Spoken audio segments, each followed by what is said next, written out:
Department of Community Progress and Local Development. Please join in warmly welcoming the City of Manila, Honorable Mayor Yorme Isko Moreno.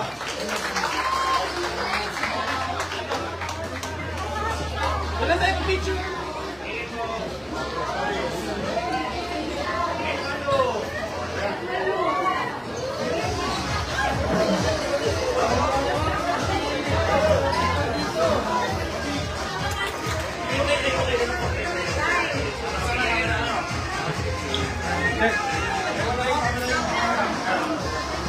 Kemudian dito, smile, 1, 2.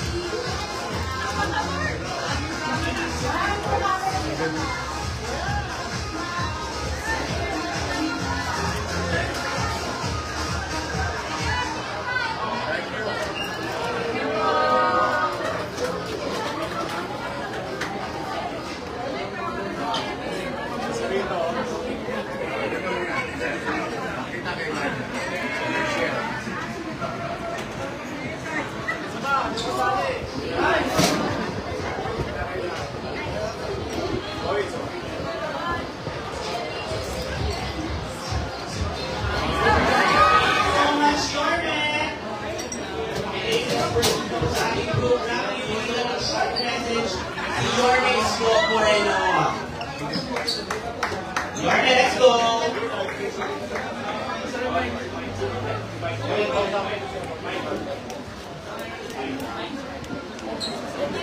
Yes. Sir Miguel.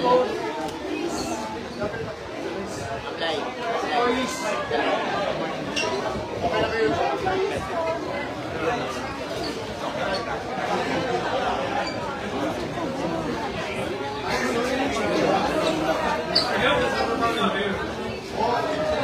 Anyway, good afternoon, ladies and gentlemen. Una, we welcome again Shakey's and Peri Peri in the city of Manila. I am grateful to the Shakey's family and Peri Peri for continued support and believing in the city of Manila. You know, Manila is a huge market. There are about 1.9 million lifetime population and 3 million daytime. There is always a business for everyone in Manila. No? And I'm happy, ito dati, atrasado itong lugar na ito, pero ninyo ngayon ang ganda-ganda. I'm happy for the property owners, the businesses, and most of all, I'm happy ito in line with our program and priorities. You know, I'm a believer of MBN, or what you call minimum basic needs. Housing, education, healthcare, and jobs. It's always like that. Doon lang iikot ang buhay, gastusin, at pagpupuhunan ng inyong pamahalaan ng sir. And for us to have jobs to be made available for our businesses to come in, we liberalize our rules in acquiring permits. Mas madali, dapat baliktarin natin ang mundo. I did it in my first term, pero nabago ulit. But anyway, moving on, we brought back the same policy where in those 3 years, hundreds of billions every year going in Manila from the private sectors. Now, we're doing the same thing kung saan dati-dati kasi yung gobyerno ng Maynila walang tiwala sa negosyante kung sila ba'y nagtatapat at nagsasabi ng totoo sa kanilang mga idineklara. Kaya yung mga negosyante 3 buwan na, 4 na buwan na, hindi pa nakakapagbukas ng negosyo. Wherein, now it's different. We trust first the business that they stated the true nature of their investment and the industry. And we give permit so that they can operate already. And we check later on. Kailangan baliktad kung gusto tayo pagkatiwalaan ng tao, Eh, tayo muna magtiwala sa tao. Dapat gano'n ang gobyerno. Now, look around. Ito, kayo natin studio. This is a good business in one corner alone. Look how many jobs that was made because of this business. And more so, siyempre, special mention lang yung mga lolo't lola ko. At saka yung ating mga PWD. Ulitin ko ah.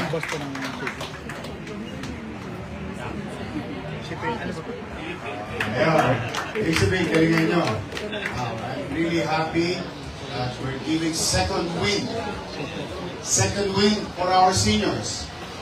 I'm really happy making more or giving more value to our PWDs as part of the society. And in a normal setting, malaking bagay yan. Kaya dapat itong shaky sa peri-peri, mabasa ng ulan. Dumami. Dumami pa sila. Basta the shaky's family, the peri-peri group of companies, are always welcome in Manila. In our own little way. Our own little way. Magbubuti naman kami bilang gobyerno. Magbubuti kami. Pipilitin namin maging efficiente at maging maayos, maliwalas. I'm always telling this, yes, Manila is old. While we're old, we have a lot of history. And the least thing that we can do as government is to make it pleasant.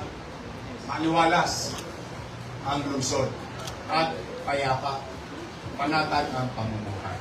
And with that, more jobs, more opportunity, then maraming komersyo. At lahat yan, nakaimbudo. At the end of the day, nakaimbudo yan. Bakit? Uuwi lahat sa gobyerno yan. And more resources later on and services will be provided. So talaga yung ikot at inog ng salapi, lalong bibilis, or what you call the velocity of money. More businesses, more jobs, later on, more sources for the national and local government. So today, congratulations sa mga trabahante. Ito naman ang pakiusap ko. Ipagmalasakit nyo yung pagkakataon. Pagmalasakitan nyo yung negosyo. Yung inyong sarili, of course, yung pamilya, pero hindi naman siguro masama na lingunin natin yung mga taong nagbigay sa atin ng opportunity. The more you excel from your field of undertaking, the more that they're going to succeed. And when they succeed, more businesses for the city and more jobs again. So talagang wala yan. It's a snowball. It's a snowball. Iikot yan. At bago bumagsak ang snow sa baba, malaking-malaki na. Diyan gugulong ang muling kagalingan ng ating lungsod. So together, private sectors, the public, the government, if we work hand-in-hand, if we work together, we can make Manila great again. Ngayong araw, maraming salamat sa inyo. At pagpalain naman kayo. Sabay-sabay. Manila! God first! Thank you.